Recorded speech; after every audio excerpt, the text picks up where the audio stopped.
Henry Huttleston Rogers was an American industrialist and financier of Yankee descent. He made his fortune in the oil refinery business, becoming a leader at Standard Oil. He played a major role in numerous corporations and business enterprises in the gas industry, copper, and railroads. His success in the oil industry began in 1866 when he invented the process by which naptha was separated from crude oil, making oil refining possible. John D. Rockefeller bought his business in 1874, and Rogers rose rapidly in Standard Oil. He designed the idea of a very long pipeline for transporting oil, as opposed to using railway cars. In the 1880s, he broadened his interests beyond oil to include copper, steel, banking, and railroads, as well as the Consolidated Gas Company that provided coal gas to major cities. By the 1890s, as Rockefeller was withdrawing from the oil business,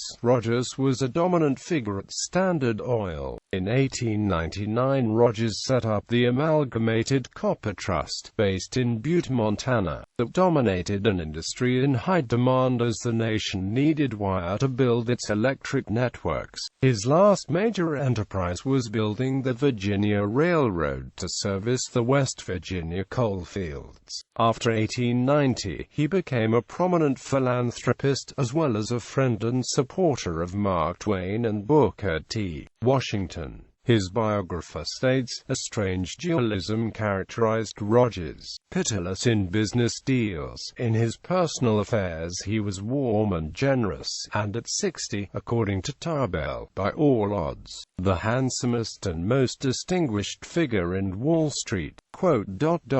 Rogers delighted in outwitting his contemporaries and in exercising power that comes from great wealth. However, he flourished just as the Gilded Age was giving way to the Progressive era, and therefore his drive to power was frustrated by reforms and changes to more acceptable management styles that the 20th century was ushering in. Youth and education. Rogers was born in Fairhaven, Massachusetts, on January 29, 1840. He was the son of Roland Rogers, a former ship captain, bookkeeper, and grocer, and Mary Eldredge Huttleston Rogers. Both parents were Yankees and were descended from the Pilgrims who arrived in the 17th century aboard the Mayflower. His mother's family had earlier used the spelling Huddleston rather than Huttleston.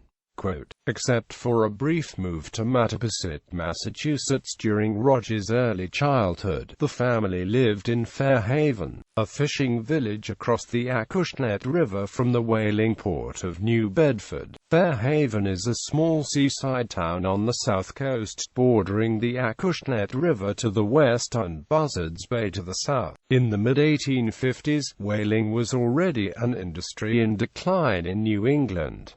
Whale oil was soon replaced by kerosene and natural gas. Henry Rogers' father was one of the many men of New England who changed from a life on the sea to other work to provide for the families. He was an average student, and was in the first graduating class of the local high school in 1857. Continuing to live with his parents, he was hired on with the Fairhaven Branch Railroad, an early precursor of the Old Colony Railroad, as an expressman and brakeman, working for 3 to 4 years, while carefully saving his earnings.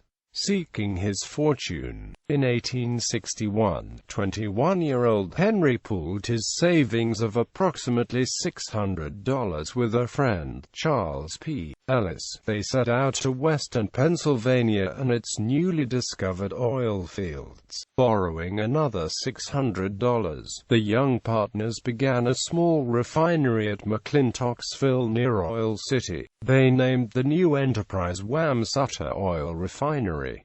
Rogers and Ellis and the refinery made $30,000 the first year. This amount was more than the earnings of 3 whaling ship trips during an average voyage of more than a year's duration. When Rogers returned home to Fairhaven for a short vacation the next year, he was greeted as a success. Marriage and family. For more detailed information about Abby and Henry Rogers' children, marriages and the descendants, see article Abby G. Rogers. While vacationing in Fairhaven in 1862, Rogers married his childhood sweetheart, Abby Palmer Gifford, who was also of Mayflower lineage. She returned with him to the oil fields, where they lived in a one-room shack along Oil Creek, where her young husband and Ellis worked the Wamsutter oil refinery. While they lived in Pennsylvania, the first daughter, Anne Angle, was born in 1865.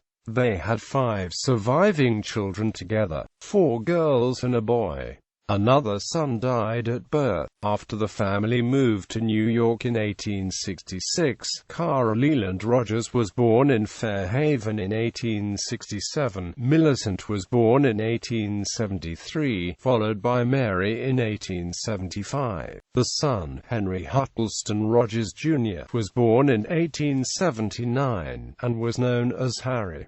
Henry, Jr., lived in New York City and became a colonel in the New York militia. He served on the Mexican border in 1916 and with the U.S. Army in France from 1917 to 1919 as a lieutenant colonel in the field artillery during the First World War. He was also a member of the Rhode Island Society of the Cincinnati. Abby Palmer Gifford Rogers died unexpectedly on May 21, 1894.